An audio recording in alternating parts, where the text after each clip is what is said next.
Guys, क्या आपको पता है कि अंटार्कटिका को रेगिस्तान यानी कि डेजर्ट कहा जाता है। अब आप लोग सोच रहे होंगे अंटार्कटिका को रेगिस्तान क्यों कहते हैं, वहां पर तो चारों तरफ बर्फ ही बर्फ है, वहां पर कौन सी पानी की कमी हो गई। तो थांबा, मैं आपको आपकी जानकारी के लिए बता दूं कि हम मानते हैं कि भैया स्नो बर्फ होती है, लेकिन स्नो की कंजप्शन आपको हाइड्रेट करने की बजाय डिहाइड्रेट कर देती है। जी हाँ गाइस, आप ठीक सुन रहे हैं। जब आप स्नो की कंजप्शन करते हैं तो आपके शरीर को उसे पानी में बदलने में ज्यादा एनर्जी लगती है, जो स्नो के हाइड्रेटिंग इफेक्ट को नलीफाई कर देती है ना। ये इंटरेस्टिंग फैक्ट। ये फैक्ट जान के आपको कैसा लगा, चैट सेक्शन में लिखना मत भूलिएगा।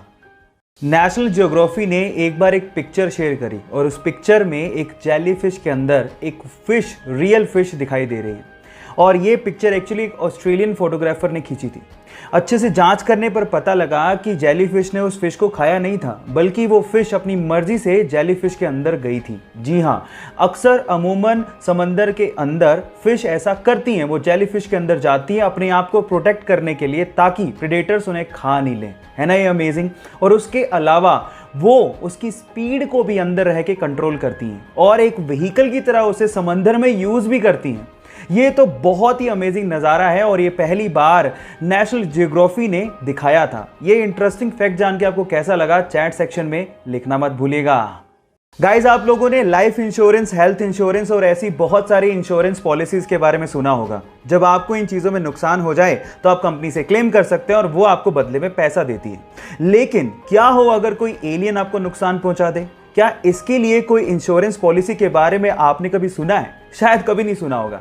लेकिन यूएस के फ्लोरिडा में एक एजेंसी ऐसी है जो एलियन एब्डक्शन पॉलिसी प्रोवाइड करती है, और वो भी मात्र $20 में। इसका मतलब ये है कि अगर कोई एलियन आपको किडनैप करके ले जाए तो आपकी लाइफ इंश्योर्ड होगी।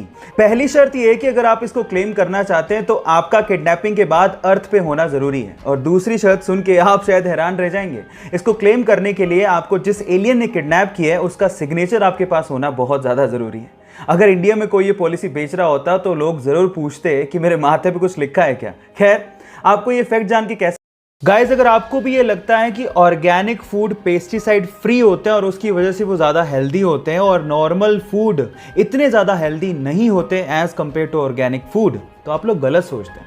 मैं आपको आपकी जानकारी के लिए बता दूं कि नॉर्मल फूड और ऑर्गेनिक फूड दोनों में इक्वल अमाउंट ऑफ न्यूट्रिशंस होते हैं। जी हाँ, और दोनों में पेस्टिसाइड भी यूज होते हैं। तो दोनों में फर्क क्या है? दोनों में फर्क सिर्फ इतना है कि ऑर्गेनिक फूड में जो पेस्टिसाइड यूज किया जाता है वो नेचुरल होता है, ह्यूमन मेड नहीं होता। इनफैक्ट अगर आप नॉर्मल सब्जियों को भी उतनी शिद्दत से धो के पका के खाओगे तो वो उतने ही हेल्दी होते हैं जितने ही ऑर्गेनिक फूड होते हैं। सो ये इंटरेस्टिंग फैक्ट जान के आपको कैसा लगा, चैट सेक्शन में लिखना मत भूलिएगा। गाइज, अगर आप लोग भी ये सोचते हैं कि डायमंड कोयले से बनता है तो आप लोग शायद गलत हैं। चलो थोड़ा फैक्ट चेक कर लेते हैं। हम ये मानते हैं कि कोयला कार्बन से बनता है और डायमंड भी कार्बन से बनता है, लेकिन इसका मतलब ये कतई नहीं है कि हम लोग ये कह दें कि डायमंड कोयले से बनाया जाता है या बनता है। ऐसा कुछ भी नहीं है।